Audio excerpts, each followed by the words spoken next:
Welcome back to Falcon Central Radio on the Pro Football Central Radio Network. I am one of your hosts, Aaron Freeman, joined as usual by my co-host, Scott Karasik. Today, we are talking about the Atlanta Falcons. We're going to talk about the recent addition at the fullback position. We'll talk about their recent preseason loss to the Chiefs, their upcoming matchup against the Jacksonville Jaguars later this weekend, and of course, we'll answer all you guys' mailbag questions. So, as we usually do, we jump right in, talk about any recent roster moves that the Falcons have made. They made some moves this past week, bringing in fullback Charleston Fowler, cutting fullback Luke McNitt. They also signed Julian Williams and cut Taj Williams. Scott, what are your thoughts on sort of the Charleston Fowler signing and whether or not he can push Ricky Ortiz for that starting spot? Charleston Fowler is a pretty good fullback last time I checked. I know he played for a couple years in Tennessee, and maybe he didn't fully stick, but he's a good blocking fullback. I don't think he's stuck in Tennessee because, well, Mike Mularkey tries to get away from it as much as he can. I think in Atlanta he could be fine. It just depends on how exactly he fits in, and as a pure blocker, he's a good fit. As a special teamer, he's a good fit. And I think he's a better special teamer than he is a fullback. So it'll be interesting to see what happens with the whole Fowler situation. But I think he could stay. Yeah, I think, when he was in Tennessee, he's sort of that classic Mike Mularkey downhill I formation type of fullback. And he was pretty solid in that role. So I think he'll have a little bit of an adjustment with some of the Falcons' outside zone stuff, which is going to ask him to block a little bit more on the edge. But I think he's a good fullback. He was solid in Tennessee all 3 years that he was there, above average to good at various points in time. So I think he really could realistically push Ortiz for the spot. We'll have to figure out sort of Ortiz was a little nicked up after the Chiefs game this past week. Fowler was cut in part by the Seahawks this summer because he was dealing with some injury issues. So, I think both players being 100% is going to be a factor in how this battle plays out. So if any one of these guys is limited, it's going to give the opportunity for the other guy to maybe, creep up on him. Or, Ortiz is probably the front runner at this point, given that he's been here. But if he's nicked up a little bit, then that's an opportunity for Fowler to sort of catch up. And if Fowler's nicked up, then that's an opportunity for Ortiz to create some separation. So we'll see how it plays out.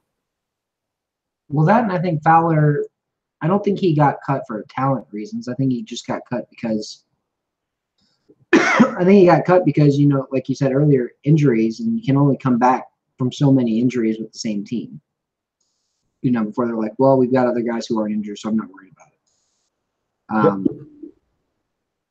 So yeah, I mean, there's all sorts of different things that you can look at there. But I think Fowler's going to be fine. I think he's going to eventually win the job. I know, Aaron, you probably don't agree with me, but I think he's better than Ricky Ortiz. It's not often that fullbacks actually get drafted, and Fowler got drafted. And I thought he looked good. And I think he's a more athletic player than Ricky Ortiz. I think he's faster, and he's a bigger, faster, stronger, quicker player than Ricky Ortiz is. Look, I wouldn't, I think, if you had to, gun to my head, I'd probably still bet on Ortiz, but I think it's close to 50-50 because I do think Fowler is that good. And we'll see what happens. Like, I think this weekend's game, if both of those guys play, and this will be an opportunity. I think if Ortiz has another solid game, then I think it's probably going to be his job. But if Fowler comes in on pretty short notice and plays well, then I think he'll have an opportunity to steal that job. So I think it could go either way. I think this weekend we'll have a better idea about who's going to be that starting fullback come week one.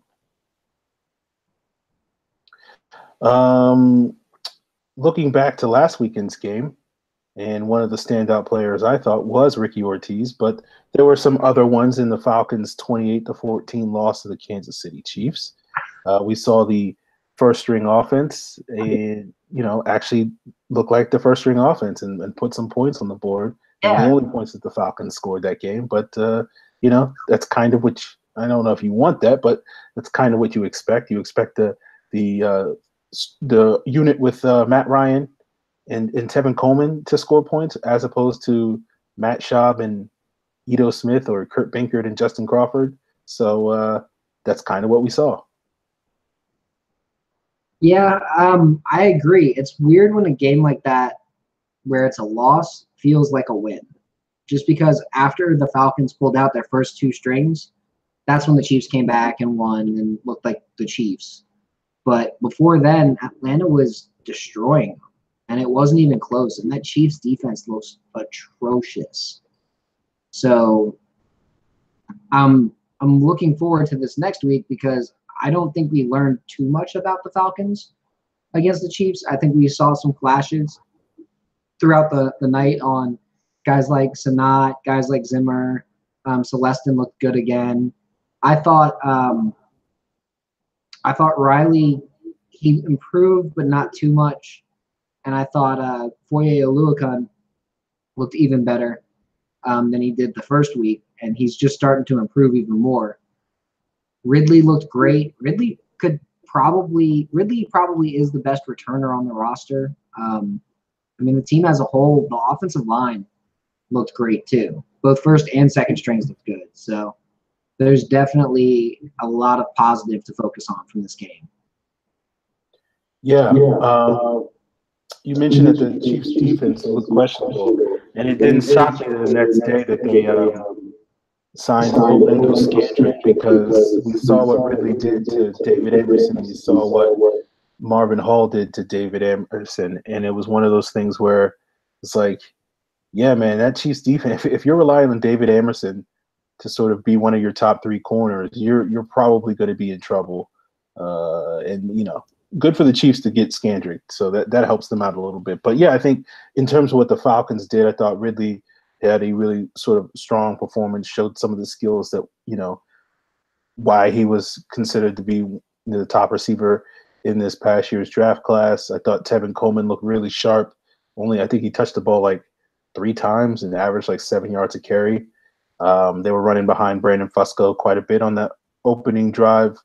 I thought Matt Gano had a really solid game, which showed off his athleticism when the second string offensive line came into the game. I thought your boy Justin Zimmer, had a pretty solid game going up against that backup Chiefs offensive line, and I thought he created a lot of pressure up the middle, and did probably him and Garrison Smith. I thought did really well, sort of creating some pressure and being a little bit more of a force against the run. And DeMonte Casey had another solid game. Didn't really play a lot, but basically made the most out of his handful of snaps because he got I think his first snap was he got an interception. He played 2 snaps, and he got an interception. And then the second snap, he dropped back deep, and the play went real short, and he was just on the other side of the world from the play. So he was still charging in, and they were like, "No, dude, you're good. You got your interception. You made a good play. It was 3rd and a mile, and they allowed 8 yards on 3rd and a mile. You're good. We're fine. We're getting off the field. That's your 2 snaps." There you have it. Who were some of the guys to you, Scott, that didn't necessarily stand out? In this game, I don't know. I feel like the defense just looked good all around. I didn't see a ton of pass rush, and I think that's something that needs to be addressed throughout the season, whether it's through blitzes or however they figure it out. But they need to work on that. Right up front, they're creating push. The tackles are doing a good job, but it's really tough to figure out who. I can't think of anybody who just really bombed it. I was kind of disappointed a little bit with Hassanauer and Uatifi, but they're 3rd string interior linemen. I don't think Daniel Brunskill is going to make this roster. I don't think he's going to make this practice squad. The dude is awful. He looked terrible this past week from what I saw. I thought Sambrello actually looked solid compared to when you look at Brunskill. And Matthews obviously looked the best out of the group. But I can't really think of anything. Colby Pearson dropping a ball probably doesn't help him. Ito Smith trying to get the kick returner job, dropping a couple balls probably doesn't help him. But for the most part, it was a really solid game all the way around. I mean, I'll put it this way. When you see guys like Tyson Graham and Marcellus Branch get burnt, it's not surprising. You don't like to see it, but you're like, oh, okay, well, those guys got burnt. Yeah. By Patrick Mahomes and Ty Hill. Like, you're like, all right, whatever. No big deal. Yeah. I had actually forgot about that play just because I was just like, yeah, they're third string guys. Of course, Tyreek Hill's going to roast them. Like you get burned by Tyreek Hill and your name is Justin Bethel, Tyson Graham, and Marcellus Branch. One, you shouldn't be on the field against Tyreek Hill.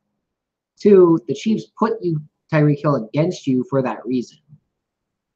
So, yeah, I thought Ben Garland struggled in this game quite a bit, and it wasn't totally shocking to me then when we found out after the game that he's hurt and not going to play this week.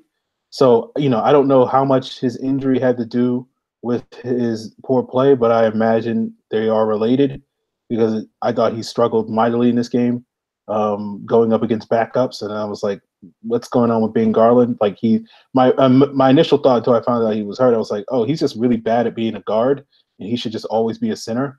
Because in the first game against the Jets, when he was playing only center, he was pretty good. And then in this game, he was playing exclusively at guard and he was struggling. I was like, oh, he's a bad guard. But then finding out that he was hurt or strained something, whatever it was, I was like, oh, okay, that makes a little bit more sense that he was struggling so much. So that was one player that I thought did not stand out. Oliver got burnt a couple of times, which, is to be expected a little bit. But he's one of those guys that I think a lot of us had high expectations on, given where we drafted him and given the expectation that he would help a lot in terms of being able to match up against, big guys. And if his technique and awareness are as poor as they were in that Kansas City game, maybe the possibility of him helping out early in the season against guys like Michael Thomas and Alshon Jeffrey, maybe that's not going to quite happen, and maybe we can, see him a little bit later in the season against those types of big or wide outs and whatnot. So that's a player that I'm going to keep an eye on. I'm not down on him or anything, but I just, the timetable for how quickly he's going to contribute just might have gotten a little bit longer based off of his play. Let's talk about this upcoming Jaguars game. And Oliver was a guy that I'm looking at, and I'm hoping he steps up this week. Has a nice bounce back game. You want to see corners have that short memory, and then he's a guy that I'm hoping to see. But we know we won't see Ben Garland. We know we won't see Devontae Freeman. No Julio. I haven't seen anywhere yet if Debo or Matt Bryant is going to play this week. It seems like that's going to be another situation like it was last week, where it's a game time decision. So, I wouldn't necessarily expect them, given how cautious teams are in the preseason, but we'll see. But this game is a little bit more interesting. It's got a little bit more drama, I think, just because whole Jalen Ramsey trash talk last week. I think a lot of Falcon fans would like to see Matt Ryan go out there and shut Jalen Ramsey up. So I think people have a little bit more invested in a third preseason game than we normally typically see. So I'm looking forward to seeing that matchup. What about you, Scott? I don't know who he's going against. I don't know if Ramsey's going to sit there and go against Mohamed Sanu. And I think it's going to be Marvin Hall. Whatever. Marvin Hall out that way and just be like, oh, okay, we'll just attack Boye all day. Like, this is going to be the Falcons' toughest defense that they face all year. And they don't have to face – it's not a regular season game. Like, that's probably the best situation that they could have faced the Jaguars in. Hopefully, though, they don't both end up in the Super Bowl. AKA, hopefully the Jaguars don't end up in the Super Bowl because their fans would be obnoxious. Well, just obnoxious. I will Blake Bortles-led Super Bowl team. I'll believe it when I see it. I think last year was sort of them at their peak. If Trent Dilfer, Joe Flacco, And I don't know who's a third bad quarterback who won a Super Bowl, at least recently. But if Joe Flacco or Brad Johnson, all on the same run defense and mediocre throws. So if Joe Flacco, Trent Dilfer, and Brad Johnson can all win Super Bowls since 2000, I'm sure Blake Bortles could somehow get there with this roster against a Tom Brady that took a shot to the back of the head by Yannick Ngakoue, which couldn't happen to a nicer guy. I'm like, again, just wishes and hopes. Okay. Yeah. You know they're gonna put a bounty on Tom Brady. If they play again in that AFC title game, Brady's gonna take helmets to the knees, to the stomach, to the head. Like, it doesn't matter, like, who does it either. They're just gonna jump on him and like dirty hit him, and like they're gonna take penalties just to be like, hey, I took out Tom Brady. Well, they'll have to do something because last year I think they blew their one shot. So I don't know. I feel like we'll see what happens. But this will be a good game. I think this is a good test for the Falcons because the Jaguars do have a defense that you could potentially ride to the Super Bowl. They have, I think the Falcons have the best secondary in the league. But if someone else said the Jaguars have the best secondary in the league, I really couldn't argue too hard that they're wrong. Those two teams. The only spot I would say is Barry Church. Church is a question mark. Yeah. I think the Falcons have a huge gap there at strong safety. I think Ramsey and Trufant are about even. I think Bouye and Alford are about even. And I think Gibson and Allen are about even. But to me, that strong safety spot is where Atlanta really wins it. Yeah, it's fair. And we know they have as athletic linebackers as the Falcons do, and they have a really good defensive line. So, they have all three levels of really good defense. So this could be a good test for the Falcons. And, no Julio, no Devontae. We'll find out sort of what the Falcons offense can put together against this really solid defense. And hopefully, they give us a little bit of confidence that even without their best players, that they can do something against a really good defense. But we'll find out. Evan Birchfield asks, any specific matchups you're looking forward to seeing in the Jags-Falcons game? Offensive line, defensive line. That's, to me, the biggest matchup for both sides of the ball. Atlanta's defensive line. I'm not saying the Jaguars have this all-stellar offensive line, but Cam Robinson's pretty good. Andrew Norwell's a Pro Bowler. Brandon Linder's solid. A.J. Cann's solid. Jeremy Parnell is like, they've got four solid guys and a true Pro Bowler up front, but they've got one of the better offensive line coaches as their head coach in Doug Marrone.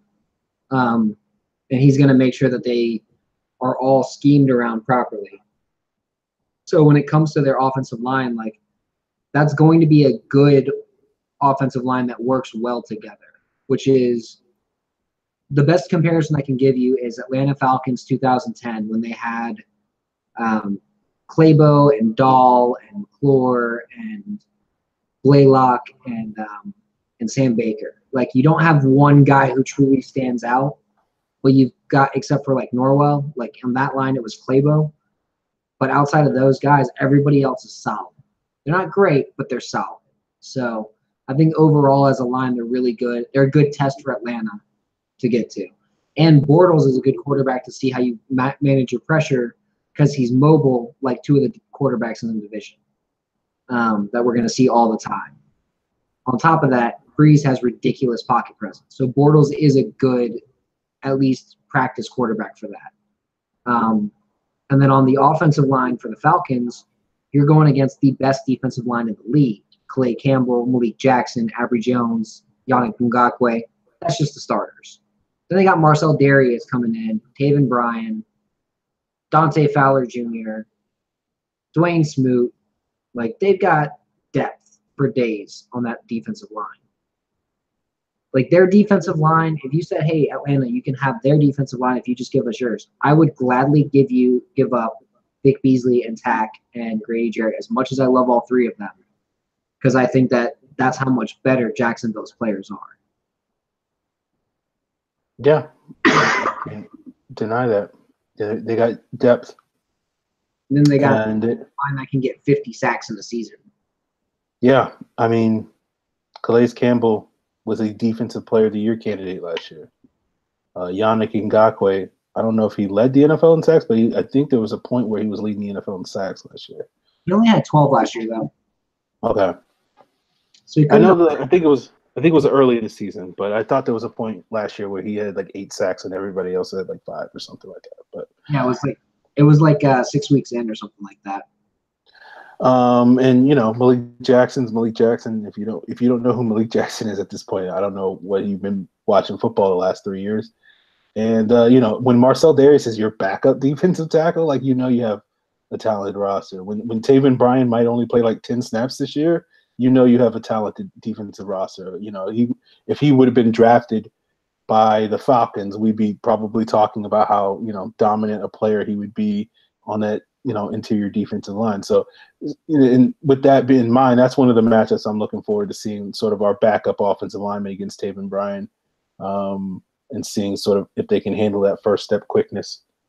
And other than that, like I don't know if the Jaguars have a lot of players on their defense that I really like. Longtime viewers and listeners of this podcast know that I was a big fan of Miles Jack when he came out. So I guess I'm trying to think, who would he cover? I guess we might see him go up against Mohamed Sanu a couple of times in man-to-man coverage. So I guess that'd be an intriguing matchup that I'll be looking forward to. But for the most part, like it's less about any sort of specific matchups.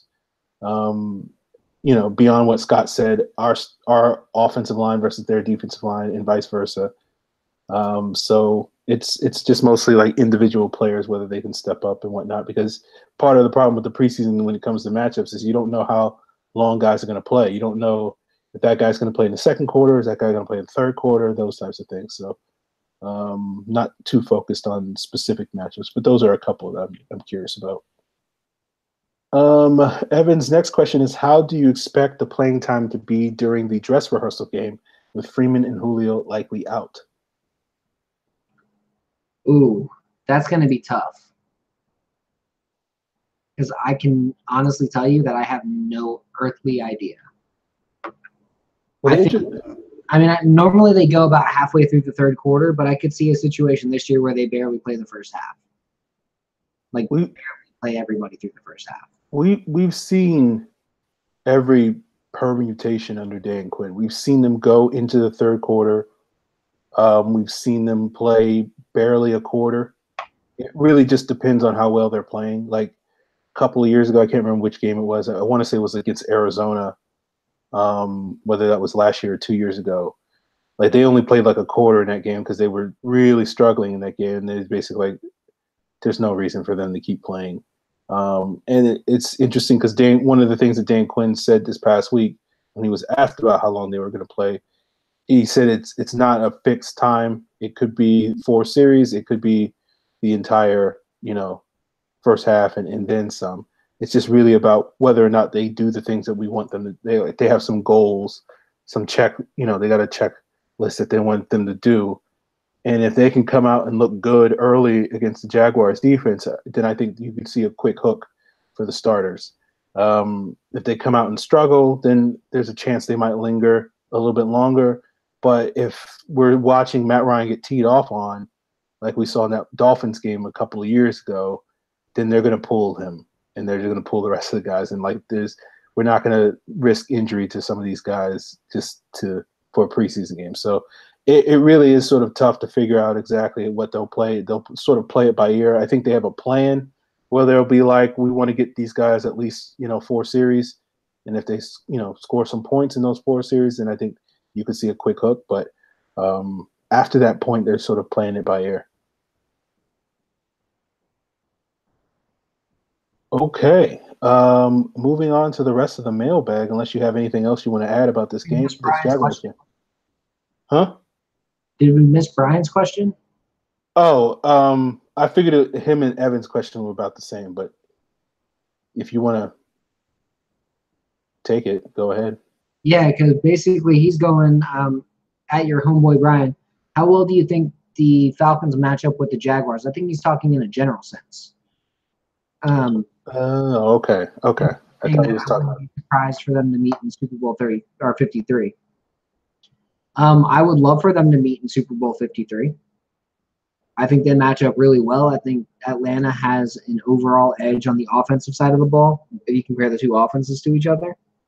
And I think Jacksonville has the very decided edge on the defensive side of the ball. And that's saying that with Atlanta possibly having a top 5 defense this year, I honestly think the Jaguars defense could be number 1, period, plain and simple.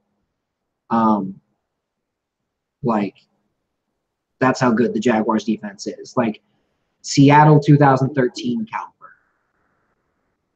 where they were getting, I think it was like 16 points a game, and they only allowed or 2014 caliber, I should say, like 16 points a game and like 280 something yards per game. Like, it was insane how good that defense was. So I think we could be seeing the same kind of team with the Jaguars this year, where they're just so good on defense that they can have holes elsewhere and it doesn't affect it as much. Yeah, I think this is an interesting matchup because I think obviously if the Falcons play the Jaguars, they want to get them into a shootout where, they force Blake Bortles to throw the football as opposed to running the football to Leonard Fournette in a real game.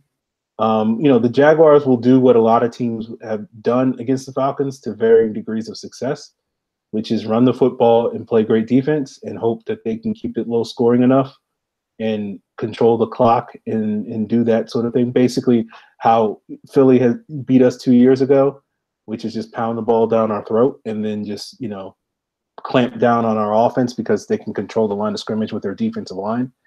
And they have the ability to do that. They have the talent to do that. And so the question with the Falcons is whether or not they could, if they were playing in a real game, if they could come out early, put some points on the board, get the Jaguars defense on their heels, and force them to play sort of from behind a little bit. And that's what the 49ers did to them last year. And, the 49ers beat them. And we know, that was with Kyle Shanahan and Jimmy Garoppolo and all them and whatnot. So it's a formula that works, and that's the formula that the Falcons would basically have to follow. You can certainly raise questions over whether, a Sark-led Falcons offense is as capable as a 49ers-led, Shanahan-led 49ers offense at doing that. But obviously the Falcons have the ability and the potential to do so. They just have to go out there and do it. So I would say, given the history of these types of teams that are these run-first defensive dominant teams, and the Falcons don't have a rich history of beating those types of teams, I would probably, in a real regular season game on a neutral site, I'd probably give the Jaguars an edge. But I certainly think the Falcons have the capacity to beat them and match up fairly well. And certainly if we were talking about in a potential Super Bowl scenario, where at that point in the season where the Falcons have more than likely proven that a Sark-led offense is actually, capable of going toe-to-toe with some high-caliber defenses, because if you're making it out of NFC this year, it's very likely that you have to go through teams like Philadelphia or Minnesota or the Rams who have defenses, you can debate whether they're quite as good as the Jaguars, but they're not that far below, or at least weren't that far below last year. And with some of their additions, like the Vikings just picked up George Iloka, which is ridiculous. And the Rams got Ndamukong Suh this offseason. Who knows what Aaron Donald's going to be playing. But, those types of teams, if the Falcons were able to make it through those teams and make it to the Super Bowl, then I think any questions about their offense would go out the window. So in that scenario, I think the Falcons would have a pretty good shot. But sort of in a just regular season game in the middle of the season, I think the Jaguars would probably have a little bit of an edge there just because their formula for success has been successful against the Falcons in the past. I agree there. Let's move on to the rest of the mailbag questions. And we got another one from Brian at your homeboy Brian. He asks, who do you guys predict will be our kickoff and punt returner in 2018? Evan Birchfield has a similar question. What are your thoughts on Ridley potentially being the kick/punt returner this season? So the kick returner, I think it's Ridley's job to lose at this point. There's not really a reason to give it to anybody else just from a hand it to him kind of standpoint. And the Falcons, don't have anybody that they've signed who's like specifically a kick or a punt returner either. So at this point, like it's just, go with the hot hand, go with the best player that you've got. And Calvin Ridley right now, he's the best kick returner. Maybe not punt returner. Punt returner is probably Marvin Hall. But I'd like to see what Russell Gage does there. I'd like to see them throw Gage back there both in this next game against the Jaguars and in the final game so we can see what he can do. Because maybe Gage ends up being that guy. He's already played on special teams well enough to where you're like, he deserves a roster spot for special teams alone.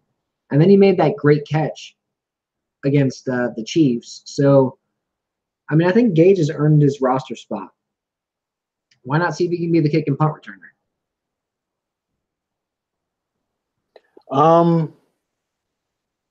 I don't know who's going to win the kickoff and punt returner job this year.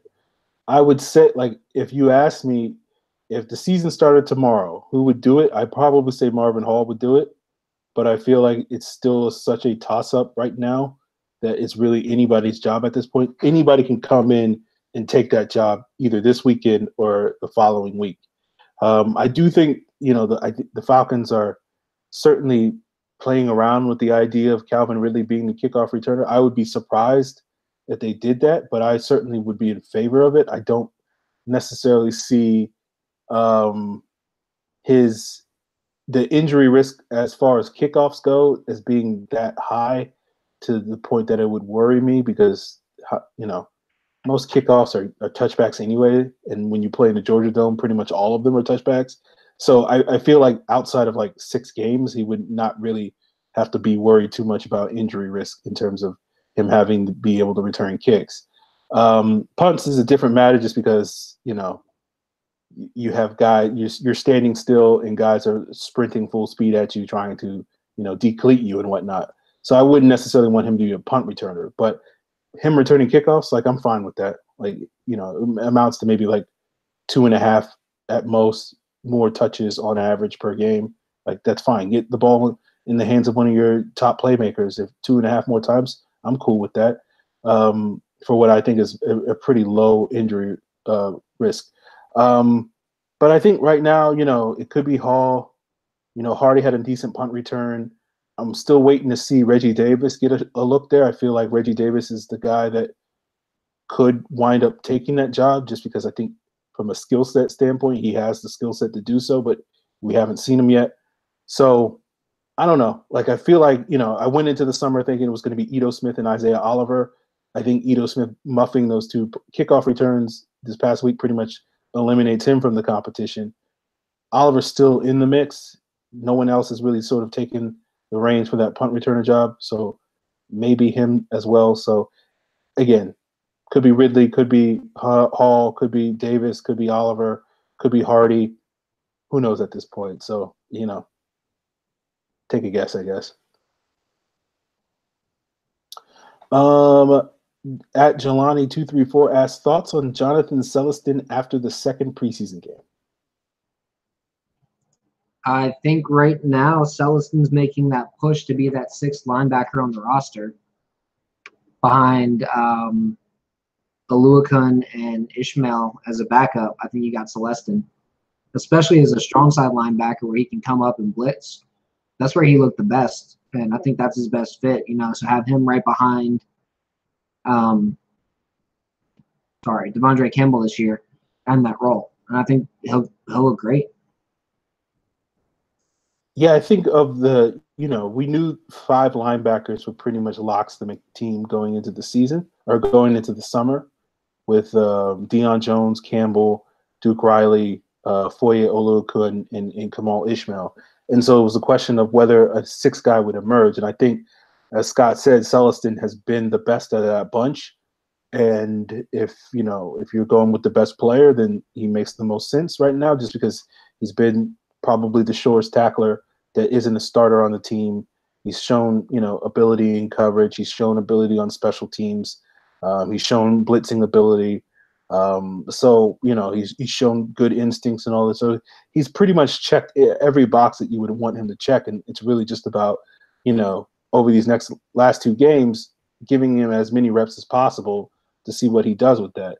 So yeah, he's certainly, the arrow is pointing up, and I feel like, if he continues to play at this level, he'll definitely make the team in the end. Jelani's next question is, how concerned are you after the first 2 games about the pass rush? I mean, I'm a little concerned about the pass rush. There's been a total of 1 sack, and it was Jonathan Celestin coming in off the blitz. Overall, though, I mean, it's just, I'd like to see them against a real line in a real game before I make any judgments.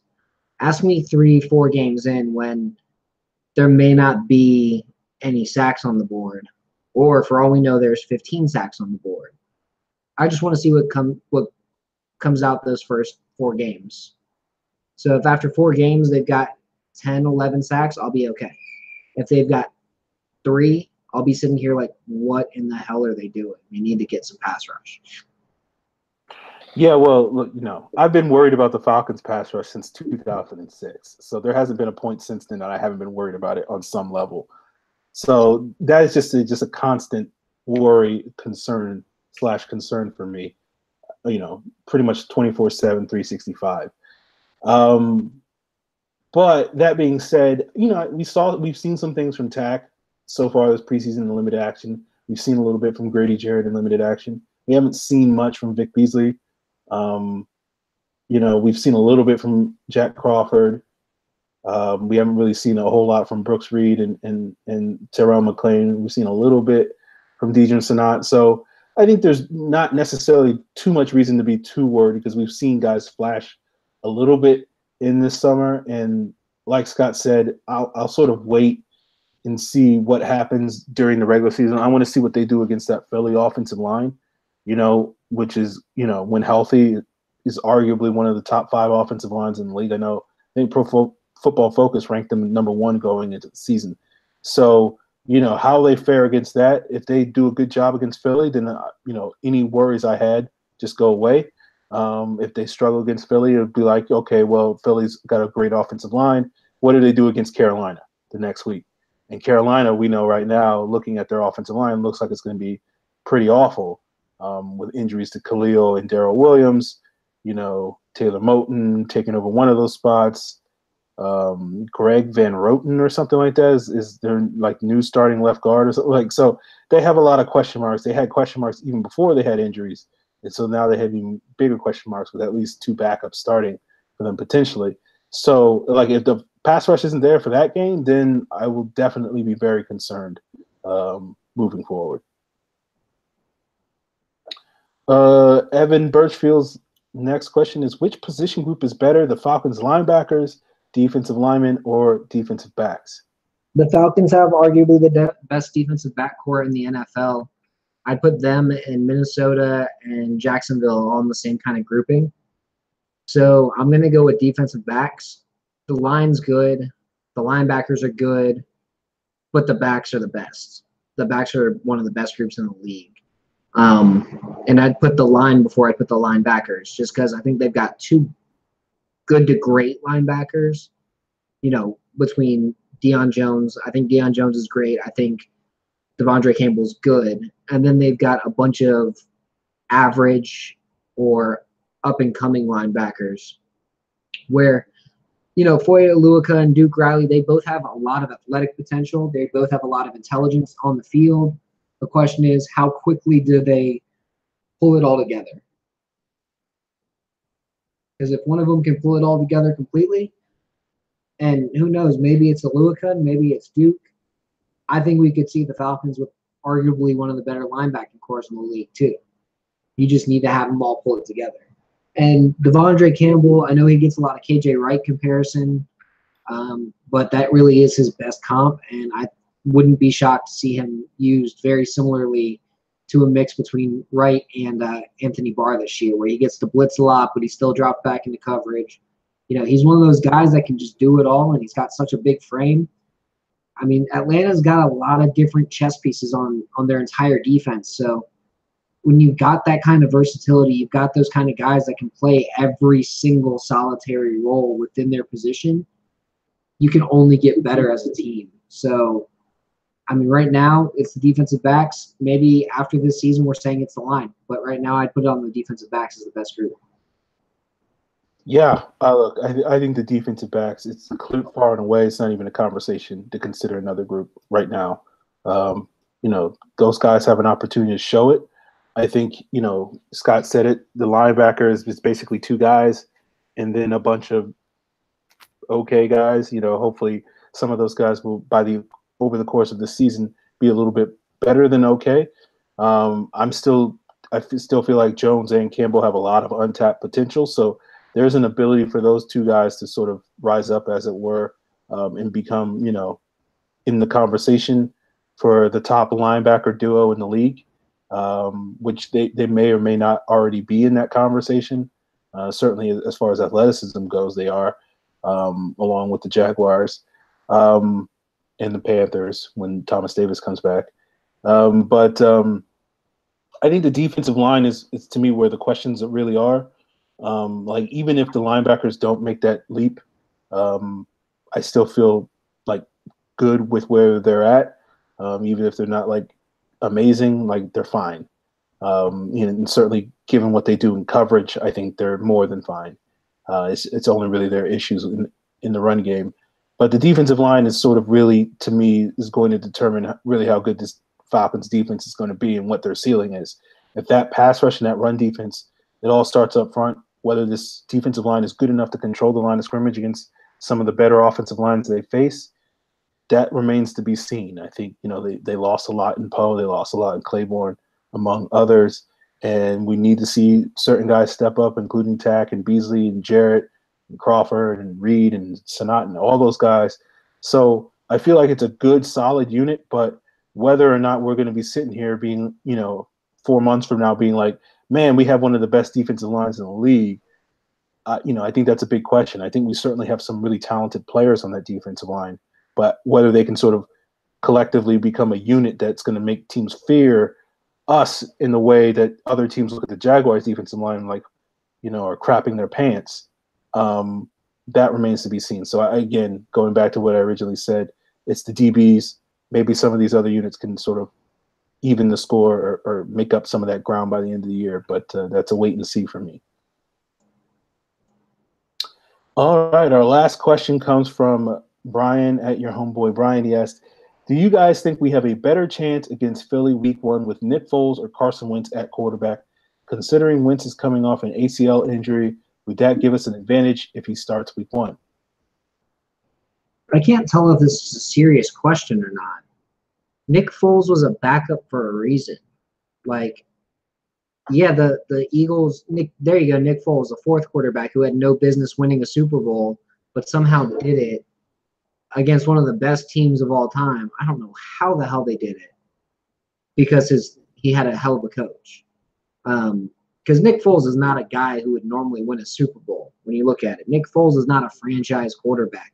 Nick Foles is barely a backup quarterback, if we're being so honest. So right now, I'd be more scared of Carson Wentz, and I think the Falcons would hold a better chance against Nick Foles. Yeah, we don't know where Wentz is, and so only because it's going to be his first game back, because he's probably not going to play this preseason from everything I'm hearing, is the only reason why this is a legitimate question, I think. Just because, if Wentz was 100% healthy, if this was a Week 10 matchup, it's obviously it's Nick Foles. You don't want a healthy Carson Wentz, because the thing that Carson Wentz does is, is his ability to sort of extend plays and make some plays with his legs that is difficult for any defense to defend. And that's not something that Nick Foles does. He's basically a statue back there. But because Wentz is coming off this ACL injury, and it's a legitimate question whether or not that ability is going to be there, then it sort of kind of evens the score. And the fact that, he may not be 100% there mentally if that's his first game back is basically week 1. So I would be still rather face Nick Foles, just because I like the more predictable player. And right now, Carson Wentz is unpredictable. But with that being said, I can understand why, there's a decent chance that Carson Wentz might be bad that first game because of that unpredictability. And so you can make a case for Carson Wentz based off of that, but there's also a decent chance that he could be really good again and be, looking like that player a year ago where he was on the verge, in my opinion, of winning the MVP before he got injured. So, yeah, I'll go with Foles, but the argument for Wentz, I can understand it, but I don't necessarily know if I'll buy it. Okay, guys, that's it for tonight's show. We appreciate everybody for tuning in. We should be back next week on Tuesday and talking about this Jaguars game, talking about the preseason finale against the Dolphins, and hopefully we'll get to take a deeper dive into this upcoming Eagles matchup, whether it's Nick Foles, whether it's Carson Wentz, whether it's Nate Sudfeld.